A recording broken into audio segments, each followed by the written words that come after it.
সম্মানিত ভাইরা, সুমধুর কণ্ঠ আল্লাহ তাআলা তাকে দান করেছিলেন। তার সুরে মুগ্ধ শুধু মানুষ হতো না, পশু প্রাণী পর্যন্ত তার সুরে মুগ্ধ হয়ে তার তেলাওয়াত শুনত। আল্লাহ তাআলা একটা কিতাব তাকে দিয়েছিলেন, সেই কিতাবের নাম কি বলুন তো? বলুন সবাই। জাবুর। জাবুর কিতাব তিনি তেলাওয়াত করতেন। আল্লাহ রাব্বুল আলামিন এই দুইজন পয়গম্বরকে মহান রাব্বুল আলামিন বহু নিয়ামতে ধন্য করেছেন। রাষ্ট্র ক্ষমতা ছিল তাদের, বিশাল বড় রাষ্ট্র ক্ষমতা ছিল। খেলাফত এবং নবুয়ত যে একসঙ্গে পরিচালিত হয় তার বড় দৃষ্টান্ত ছিলেন এই দুইজন পয়গম্বর। জোরে বলি সুবহানাল্লাহ। খেলাফত এবং নবুয়ত, এখানে প্রশ্ন আছে। খেলাফত এবং নবুয়ত এটা যে একসাথে হয়, আরেকজন হচ্ছেন তার দৃষ্টান্ত মুহাম্মদুর রাসূলুল্লাহ। মুহাম্মদুর রাসূলুল্লাহ। কিন্তু আজকে সমাজে রাষ্ট্র এবং ইসলাম এক জায়গায় যেন না থাকে, এর জন্য প্রাণান্তকর চেষ্টা, চূড়ান্ত চেষ্টা করা কিছু মুসলিম নামধারী মুনাফিক আছে না নাই? আসতে বলবেন না, আছে না নাই? আল্লামা ইকবাল বহু আগেই বলেছেন, জুদা হো দিন সিয়াসত সে তু রহ জাতি হে চেঙ্গেজি। রাষ্ট্র থেকে যখন ইসলামকে তুমি দূরে সরে দিবা, সেই জায়গায় বিরাজ করবে চেঙ্গিস খানের স্বৈরাচারী শাসন, যা আমরা ইতিপূর্বে 10-16টা বছর দেখতে পেয়েছি। আমি কি ভুল বললাম? ওরা কি রাষ্ট্রের মধ্যে ইসলাম রেখেছিল? যতটুকু বিসমিল্লাহ ছিল তাও রাখে নাই। সলিমুল্লাহ মুসলিম হল মুসলিমবাদ, কবি নজরুল ইসলাম ইসলামবাদ, ঢাকা ইউনিভার্সিটি মনোগ্রামে ইকরা বিসমি রাব্বিকাল্লাযী রাব্বি জিদনি ইলমা, এগুলো বাদ। যেখানে আল্লাহ রাসূল যেখানে ছিল সেখানেই বাদ করা হয়েছে। ওরা চেয়েছিল ধীরে ধীরে ইসলামকে নির্মূল করার জন্য, কিন্তু ইসলাম নির্মূল হবে না, ওরাই নির্মূল হয়ে যাবে।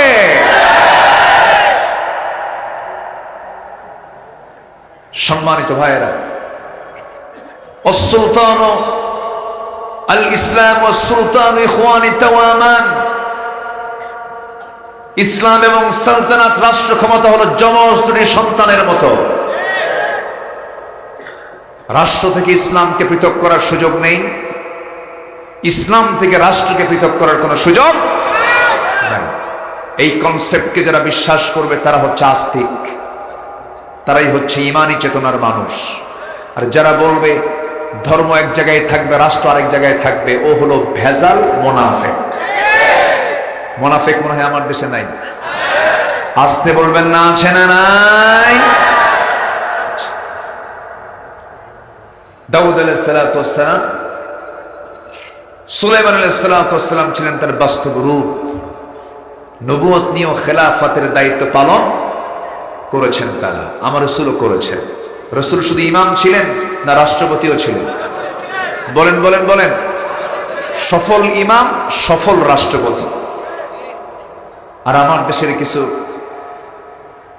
নেতা, দিন সম্পর্কে তাদের এত জ্ঞান ছিল, আগামীকাল ঈদুল আজহারের জানাজা নামাজ, শোনেন নাই শোনেন নাই শোনেন নাই আপনারা? লাকুম দীনুকুম ওয়ালিয়া দীন, বুখারী শরীফের 40 পারা। বোঝেন না? এই হচ্ছে অবস্থা। সম্মানিত ভাইয়েরা, বহু নাটক আমরা দেখেছি বিগত 16 বছর। ফেরাউন পৃথিবীতে বেঁচে ছিল হলো 1600 বছর, আর এরা ছিল হলো 16 বছর। সংখ্যার যে মিল কেমনে হলো বুঝলাম না আমি। হ্যাঁ, একটা মিল আছে না বলেন তো? একটা মিল আছে। ফেরাউন তার ক্ষমতাকে পাকাপোক্ত করার জন্য নিজের বউকে পর্যন্ত ছাড়ে নাই। ফেরাউন তার ক্ষমতাকে পাকাপোক্ত করার জন্য পরিবারকে তছনছ করেছিল। আসিয়া আলাইহিস সালামকে করাত দিয়ে চিরে 2 টুকরা করে শহীদ করে দিয়েছিল। ঠিক তেমনি আজকের দুনিয়াতেও যারা ক্ষমতাকে পাকাপোক্ত করার জন্য হত্যা রাজনীতি করে, তারা সবগুলো ফেরাউনদের প্রেতাত্মা।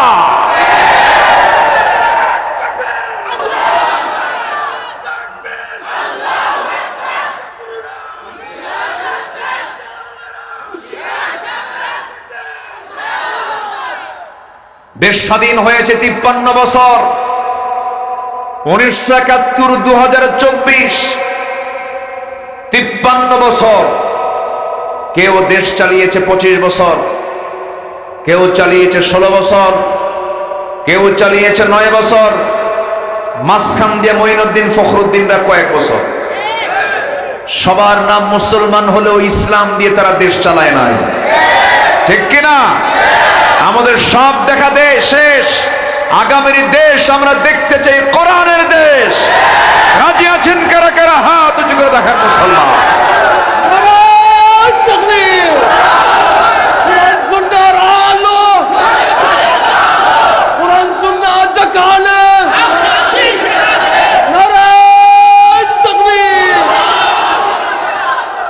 আল্লাহ কবুল করুন, আল্লাহ কবুল করুন, আল্লাহ কবুল করুন।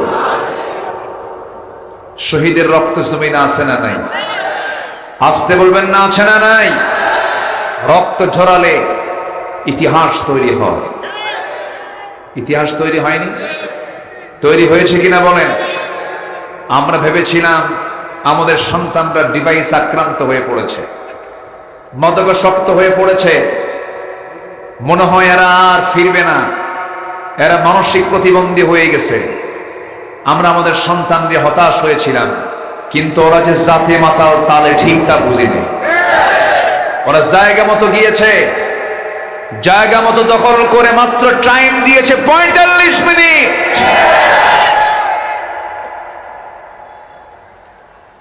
আমরা নতুন করে গড়তে চাই দেশটাকে, দুর্নীতি মুক্ত দেশ আমরা গড়তে চাই। দেশটা শ্মশান হয়ে আছে। 18 লক্ষ কোটি টাকা ঋণ করে তোর মধ্যে 11 লক্ষ কোটি টাকা নিজের পকেটে তুলে তারা মামুবাড়ি দিল্লি গিয়ে বসে আছে, ঠিক কিনা? কিন্তু সম্পদের পাহাড় বানায়া করলেন কি? লাভটা হলো কি? দেশের শীর্ষস্থানীয় ধনী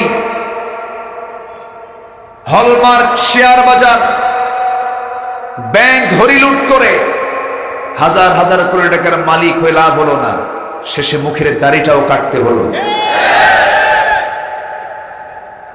মাথার সাদা চুল কালো বানাতে হলো, পাঞ্জাবি খুলে গেঞ্জি পরতে হলো, পাজামা খুলে লুঙ্গি পরতে হলো। নৌকায় চললো বন্ধুর সাথে, নৌকা ভিড়ল না, কোস্টগার্ড ধরে ফেললো বন্ধুকে, আইন মন্ত্রীকে ধরে বলে স্যার চিনছি, থানায় চলে। আইন মন্ত্রীকে আমি একা যাবো কোন? আমি তো জামাতের সাথে আসছি। কে কে আপনার সাথে? কই যে বসে আছে, কি চিনি না তো?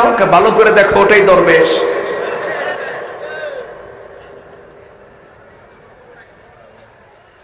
জমিনে যারা ফিতনা ফাসাদ সৃষ্টি করবে, আল্লাহ বলছেন, আল্লাহ নিজে বলছেন, লানাতুল্লাহ ফিদ দুনিয়া ওয়াল আখিরাহ। যারা জমিনে ফাসাদ সৃষ্টি করবে, আমার লানত দুনিয়াতে এবং আখিরাতে। আল্লাহ আছেন না নাই? আসতে বলবেন, আল্লাহ আছেন না নাই? আচ্ছা, সম্মানিত ভাইরা, কষ্ট পাচ্ছেন নাকি? আলোচনা চালাই, কোন সমস্যা নাই তো? জোরে বলি ইনশাআল্লাহ, আরো জোরে বলি ইনশাআল্লাহ। আমরা দেখতে চাই নেতাগুলো নামাজি না বেনামাজি? আমরা যে নেতাগুলো দেখতে চাই, আমরা এখন নেতা দেখবো আমরা বেনামাজি না নামাজি? বলেন, নামাজি না বেনামাজি? দুনিয়ামুখী না পরকালমুখী? আমরা দুনিয়া চাই না পরকাল চাই? বলেন, দুনিয়া চাই না পরকাল চাই? দুনিয়া দরকার নেই, হ্যাঁ? দুনিয়া দরকার নেই, আল্লাহর কাছে চাইতে হবে। আল্লাহ চাইতে বলেছেন দুনিয়া না আখিরাত? বলেন, এই তো লাইনে আসছে, দুনিয়াও লাগবে, দুনিয়া দিই তো আখিরাত।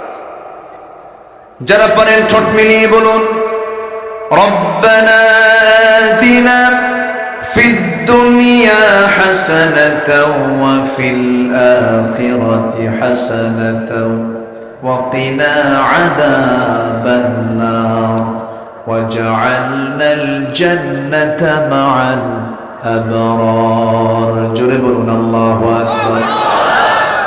আয় আল্লাহ তাআলা, তুমি আমাকে দুনিয়ার হাসানা দাও, আখিরাতের হাসানা দাও।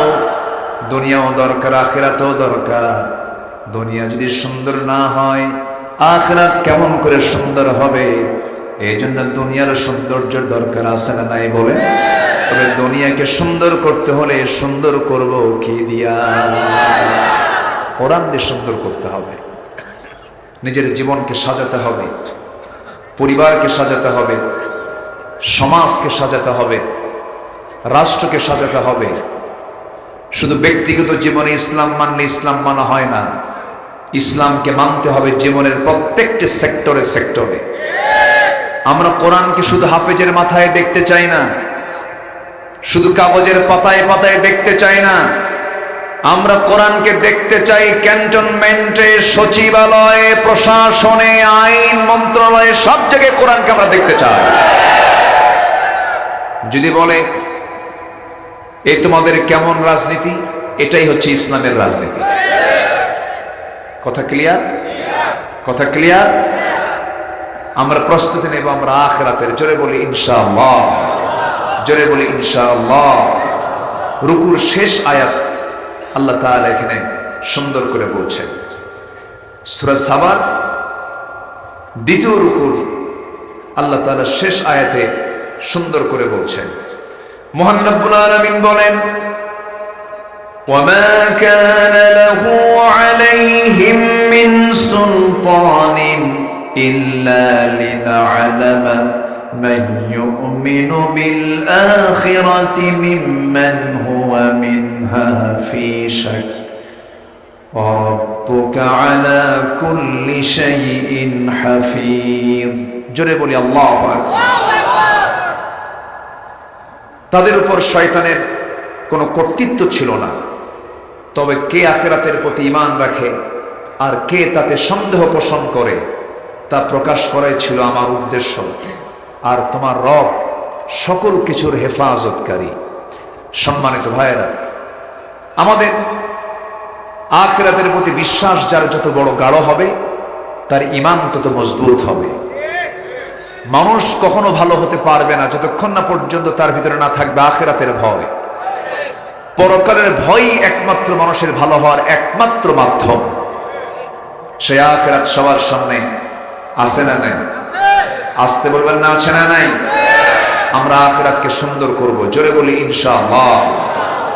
প্রিপারেশন অফ আখিরাত, আখিরাতের যে প্রস্তুতি, মোটামুটি 15টা কাজ যদি আমরা শিখে যাই, আজকে 15টা কাজ যদি আমরা করতে পারি, মোটামুটি ভাবে আখিরাতের যে প্রিপারেশন আল্লাহ তাআলা কোরআনের এই সবকে সুন্দর করে বান্দাকে শিখিয়ে দিয়েছেন। বলি আলহামদুলিল্লাহ। আমি কি একটাও বলেছি? আমি কি একটাও বলেছি? তাহলে এখনো অনেক আলোচনা পড়ে আছে। আসুন, আখিরাতের প্রস্তুতির 1 নম্বর কাজ হলো, 15টি কাজের মধ্যে 1 নম্বর কাজ হচ্ছে আমরা ঈমান আনবো আল্লাহ এবং নবীর উপরে সন্দেহ নিয়ে না দ্বিধাহীন চিত্তে। সন্দেহ নিয়ে না দ্বিধাহীন চিত্তে? দ্বিধাহীন চিত্তে আমরা আল্লাহ এবং নবীর প্রতি ঈমান আনবো, যে ঈমানের মধ্যে কোনো প্রকার ফাটল থাকবে না, সন্দেহ মুক্ত ঈমান। আল্লাহ রাব্বুল আলামিন বলেন,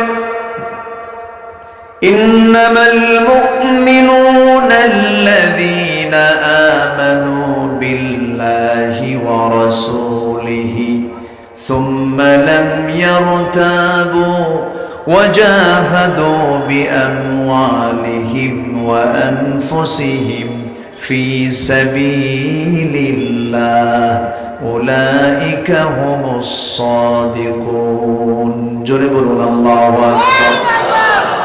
প্রকৃত মুমিন তো তারাই যারা ঈমান আনবে আল্লাহর উপরে, নবীর উপরে, সুম্মা লাম ইয়ারতাবু, যারা সন্দেহ করবে না।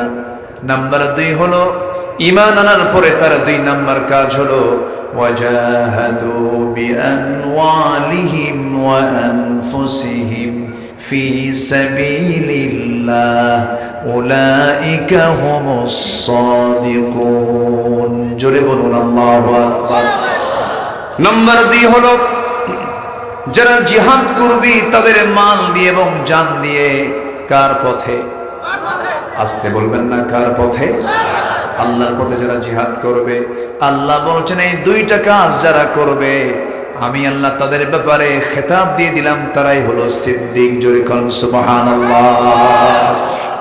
তারাই হলো সত্যবাদী, যারা ঈমান আনবে এবং যারা জিহাদ করবে।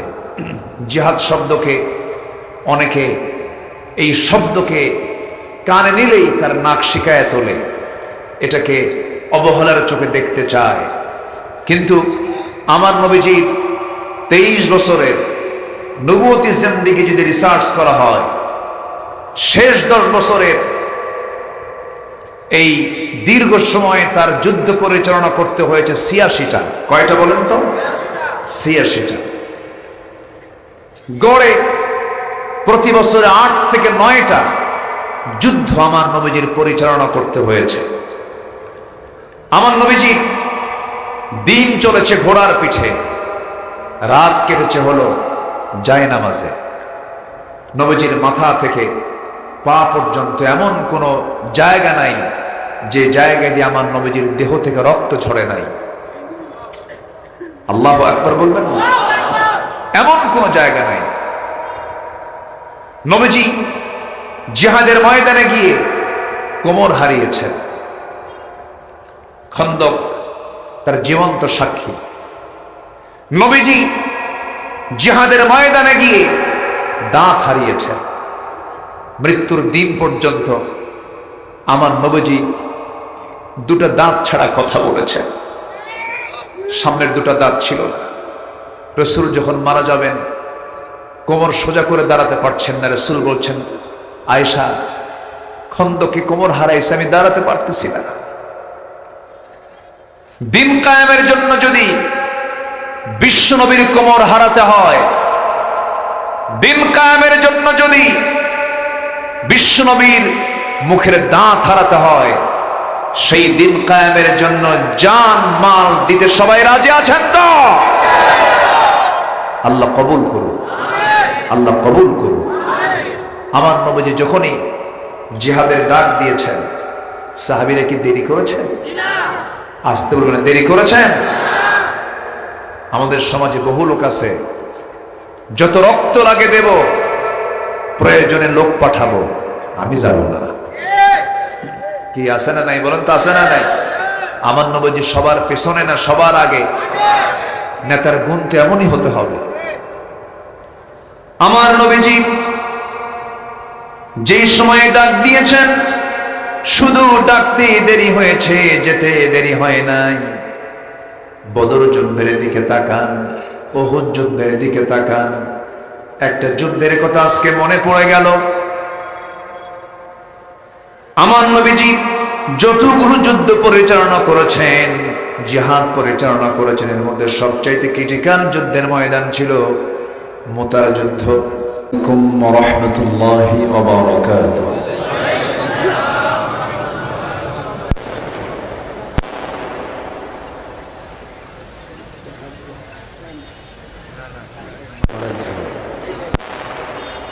السلام عليكم ورحمة الله وبركاته.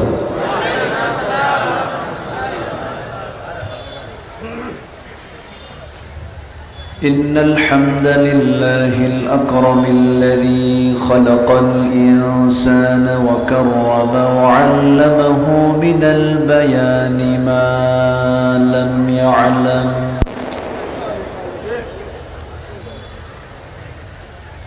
فسبحان الذي لا يحصى امتنانه باللسان ولا بالقلم. نشهد أن لا إله إلا الله وحده لا شريك له، ونشهد أن سيدنا وحبيبنا ومولانا محمدا عبده ورسوله الذي أرسله بالحق بشيرا ونذيرا وداعيا إلى الله بإذنه وسراجا وقمرا منيرا فقد قال الله تعالى في كلامه المجيد وفرقانه الحميد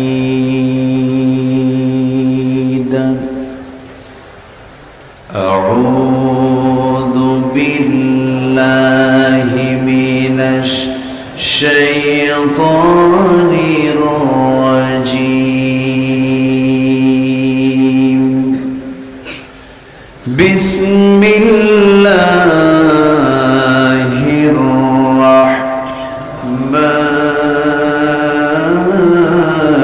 الرحيم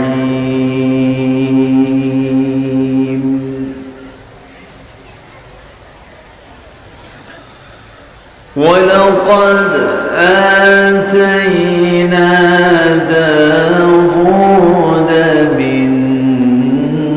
منا فضلا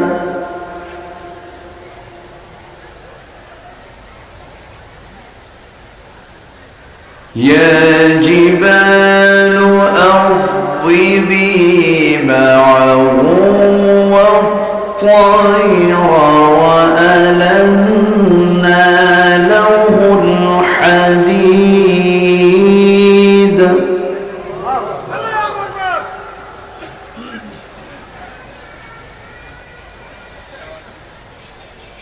أن اعمل سابغات وقدر في السرد واعملوا صالحا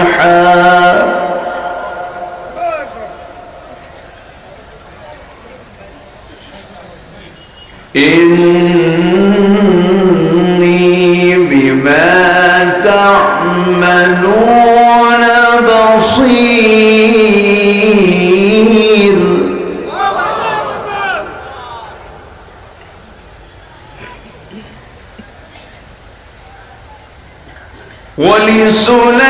ولسليمان الريح غدوها شهر ورواحها شهر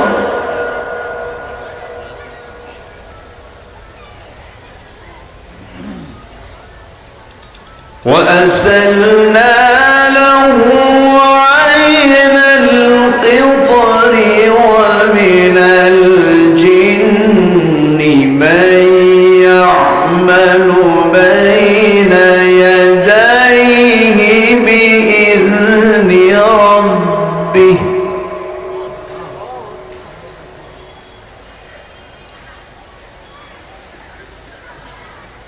ومن يزغ منهم عن أمرنا نذقه من عذاب السعير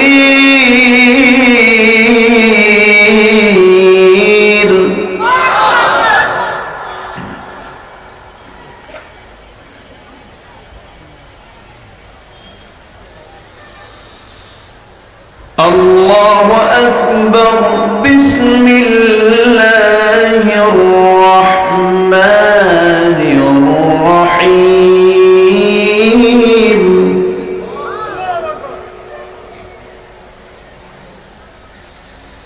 وما كان له عليهم من سلطان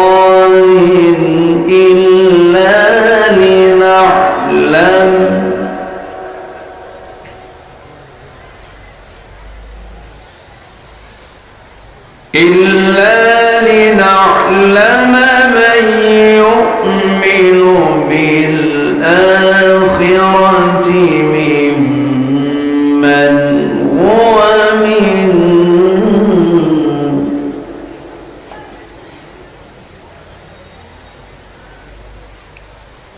ممن هو منها في شك وما ربك على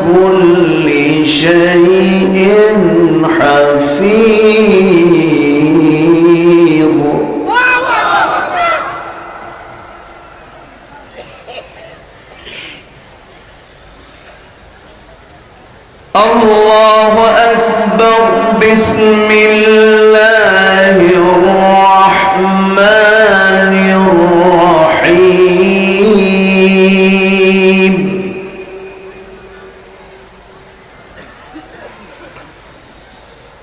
إن الله وملائكته يصلون على النبي يا أيها الذين آمنوا صلوا عليه وسلموا تسليما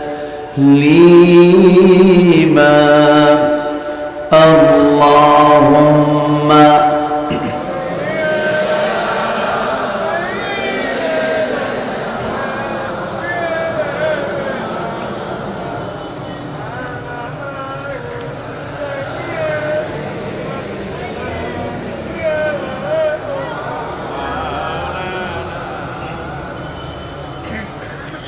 একটু মোহাম্মত দিয়ে নবীর প্রেমে মাতোয়ারা হয়ে জোরালো কণ্ঠে আওয়াজ দিয়ে নবীর প্রেমে মশগুল হয়ে আমরা সবাই আবারও বলছি আল্লাহুম্মা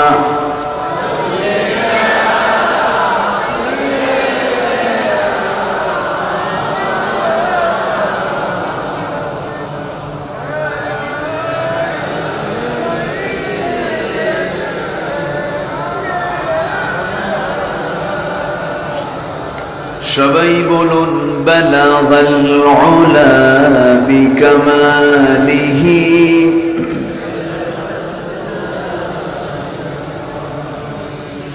হাসানাত জামিউ খিসালিহি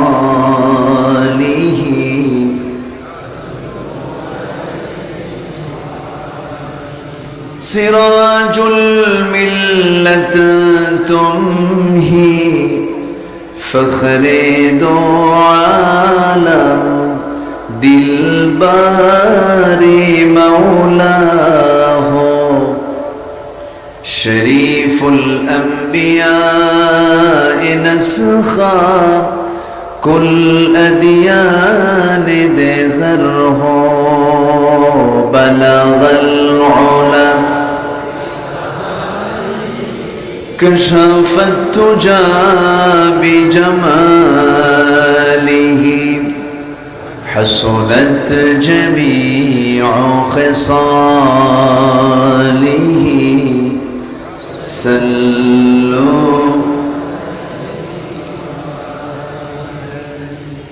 آمين কোরআনের সুর মাঝে শুনেছি যে নাম আজানের সুর মাঝেও শুনেছি সে নাম ও নাম শুনেছি আমি আমার হৃদয় হে রাসূল নবীজি তোমায় হে রাসূল নবীজি তোমায় সবাই বলছি সাল্লাল্লাহু আলাইহি ওয়াসাল্লাম।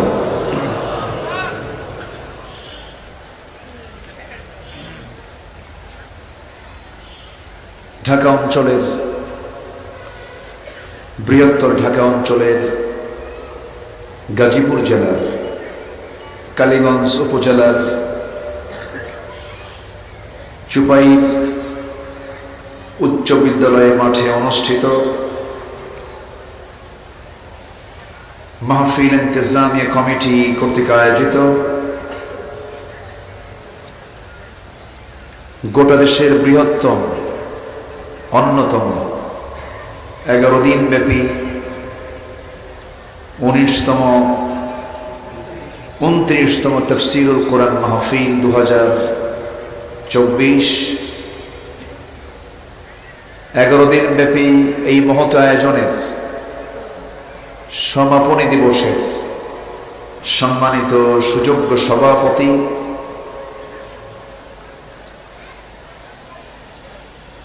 তাফসীর মাহফিল বাস্তবায়ন কমিটির সম্মানিত সভাপতি প্রকৌশলী সুলতান মহিউদ্দিন আব্দুল কাদের, প্রধান অতিথি, বিশেষ অতিথি হযরত উলামায়ে কেরাম, ফদলাইজান, সুশীল সমাজ, জাতির শ্রেষ্ঠ সন্তান, শিক্ষক মণ্ডলী, জাতির বিবেক, সাংবাদিক বৃন্দ,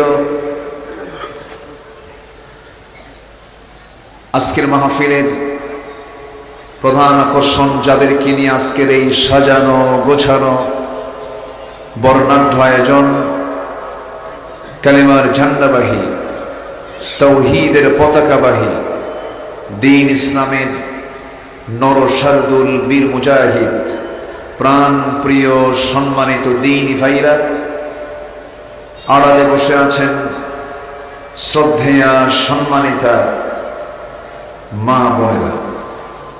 আলোচনার সূচনায় আনুষ্ঠানিকতার মধ্য দিয়ে আমার পক্ষ থেকে আবারও দিল থেকে সালাম, আসসালামু আলাইকুম ওয়া রাহমাতুল্লাহি ওয়া বারাকাতুহু।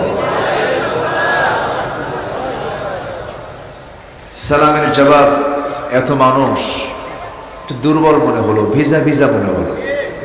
আসসালামু আলাইকুম ওয়া রাহমাতুল্লাহ। সবাই কেমন আছেন? আমাকে প্রশ্ন করে ফেলেছেন। এটা মহাব্বত, এটা মহাব্বত, এটা ভালোবাসা। আল্লাহ তাআলা আমাকে আপনার মতোই রেখেছেন, আপনার কাতারে রেখেই আপনাদের সাথেই আল্লাহ তাআলা আমাকে কবুল করে নিয়েছেন। যদি অসুস্থ থাকতাম হসপিটালে, ব্যস্ত থাকতাম বাইরে, সাথেই তো আছে, আলহামদুলিল্লাহ।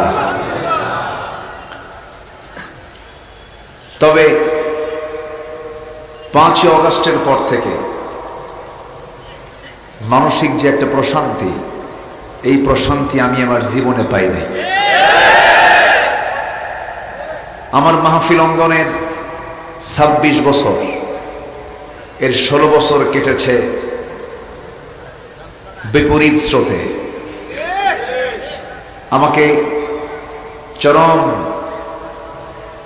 প্রতিবাদের মুখে, চরম প্রতিকূলতার মুখে আমাকে এগুলোকে ফেস করতে হয়েছে। এই মাহফিল কমিটিগুলো ছিল বিগত 16 বছর থানার কাছে দাগি আসামি। মাহফিলের পারমিশন নেওয়ার জন্য কমিটির জুতার তলা ক্ষয় হতো, অনুমতি মিলত না।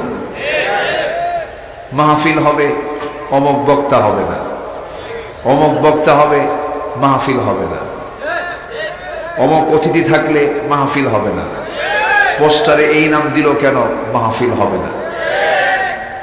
এরকম করে করে জাতিকে ধোঁকা দিয়ে 16 বছর এই মাহফিলগুলোকে আটকিয়ে রাখার জন্য নানা তাল বাহানা তারা করেছিল। সম্মানিত ভাইয়েরা, কোরআন ছিল, আছে, থাকবে। কোরআনের আওয়াজ পৃথিবীর কেউ বন্ধ করতে পারবে না। কোরআনটা কার কথা? কার কথা? যিনি আমার আপনার জন্য এমন অনুকূল পরিবেশ তৈরি করে দিলেন, সেই মহান রবের শানে বলে উঠছি আলহামদুলিল্লাহ।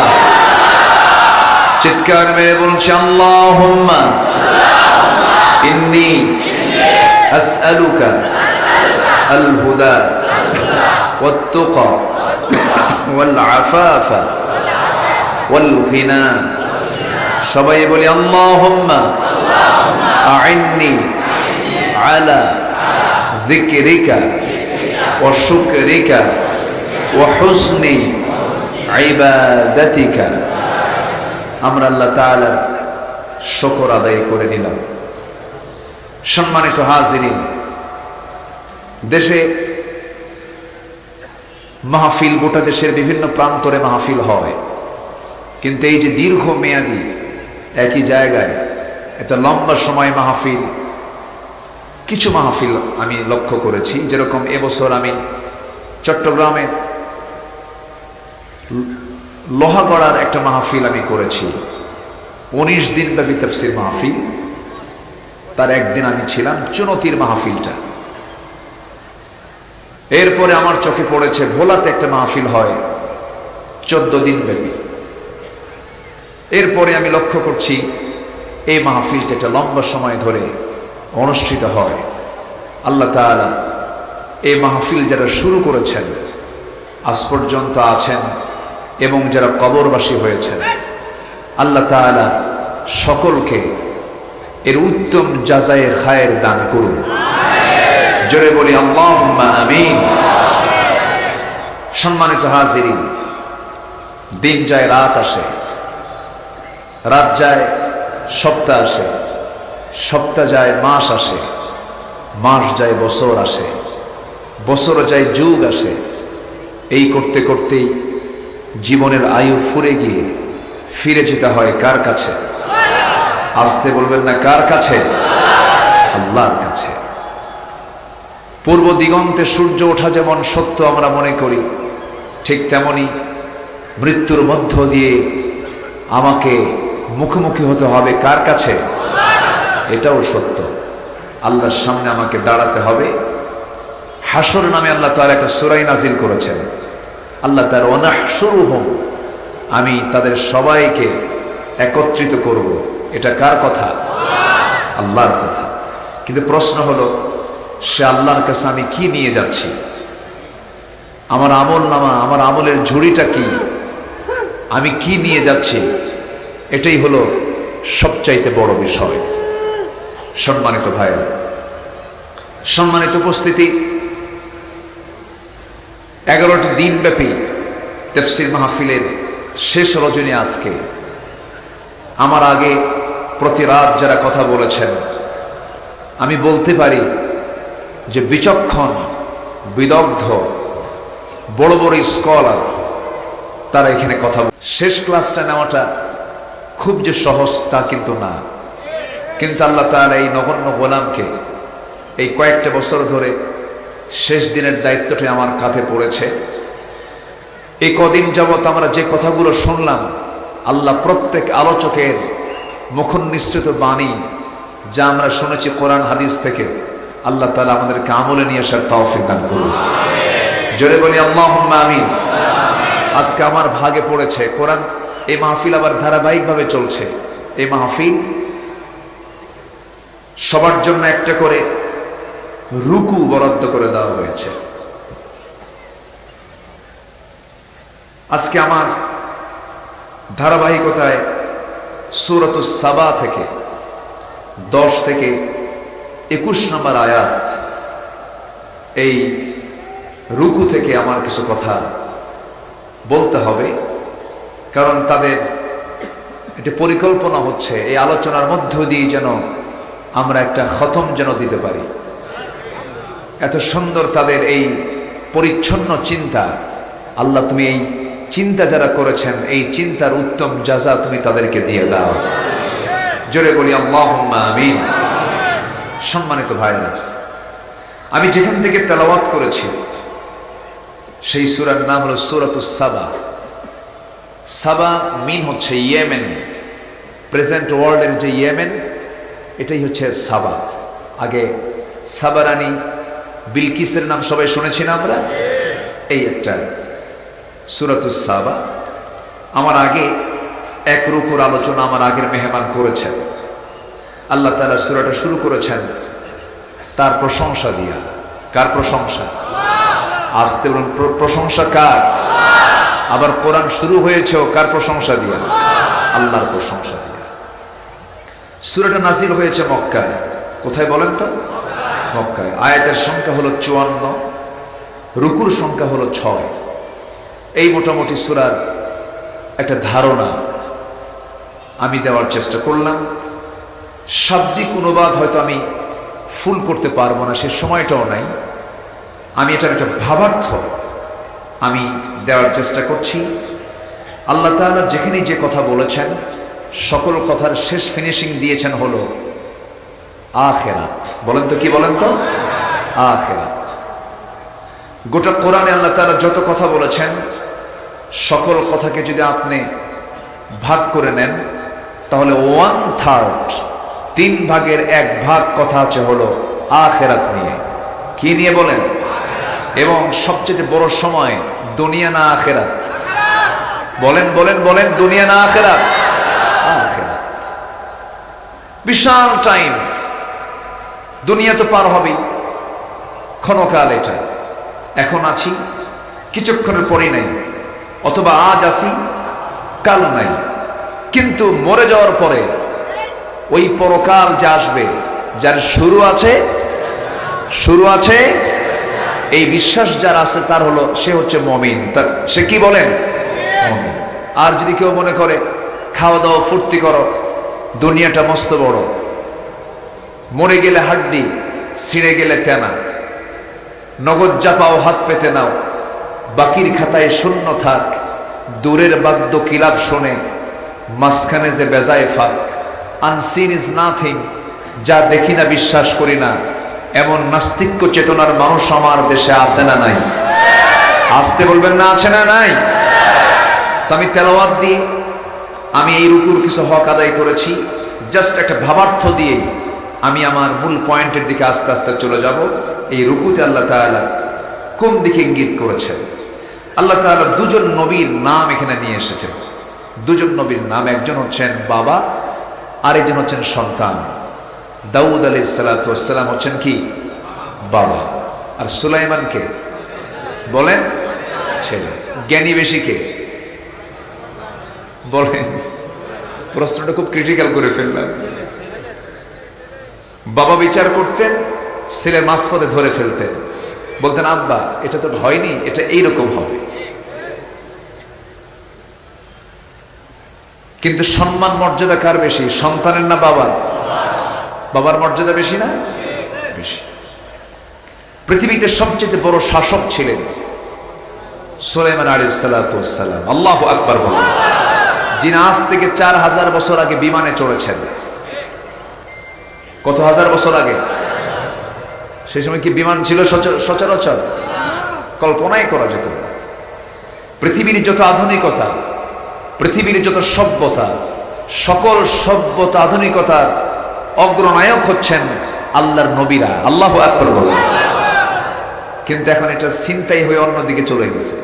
আমরা ভাবি যেন ইউরোপ, আমরা ভাবি যেন আমেরিকা। না, সকল সভ্যতা আধুনিকতা নিয়ে এসেছেন আম্বিয়ে কেরাম। আল্লাহু আকবার বলেন। দাউদ আলাইহিস সালাতু ওয়াস সালাম ছিলেন অস্ত্র নির্মাতা। কি ছিলেন? ইদ্রিস আলাইহিস সালাতু ওয়াস সালাম ছিলেন টেক্সটাইল ইঞ্জিনিয়ার। আল্লাহু আকবার বলেন। এরপরে আদম আলাইহিস সালাতু ওয়াস সালাম ছিলেন কৃষি কাজের রূপকার। এরকম করে পৃথিবীতে সমস্ত পয়গম্বররা আধুনিকতা নিয়ে এসেছেন, সভ্যতা নিয়ে এসেছেন। সভ্যতা এসেছেই হলো নবীদের মাধ্যমে। পৃথিবীর প্রথম মানুষ, প্রথম নবী। আল্লাহু আকবার বলেন। প্রথম মানুষ কি? প্রথম নবী। এবং প্রথম মানুষের যে জ্ঞান ছিল, কিয়ামত পর্যন্ত এমন কোন জ্ঞানী মানুষ পৃথিবীতে আসবে না। আমার আব্বা জান ওয়াল্লামা আদামাল আসমাআ কুল্লাহা, আল্লাহ তাআলা আদম আলাইহিস সালাতু ওয়াস সালামকে পৃথিবীর সকল কিছুর সাথে পরিচয় করে দিয়েছেন। সকল মাখলুকের সাথে সকল কিছুর নাম আল্লাহ তাআলা তাকে শিখিয়ে দিয়েছেন। বলেন তো এই পৃথিবীতে এমন কোন লোক এখন আছে? নাই।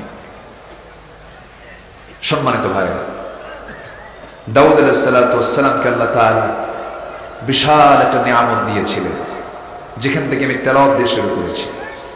মহান রব্বুল আলামিন বলেন, وَلَقَدْ آتَيْنَا دَاوُودَ مِنَّا فَضْلًا يَا جِبَالُ أَوِّبِي مَعَهُ وَالطَّيْرَ وَأَلَنَّا لَهُ الْحَدِيدَ أَنِ اعْمَلْ سَابِغَاتٍ وَقَدِّرْ فِي السَّرْدِ وَاعْمَلُوا صَالِحًا ইন্নী বিমা তা'মালুনা বাসীর। জোরে বলুন আল্লাহু আকবার।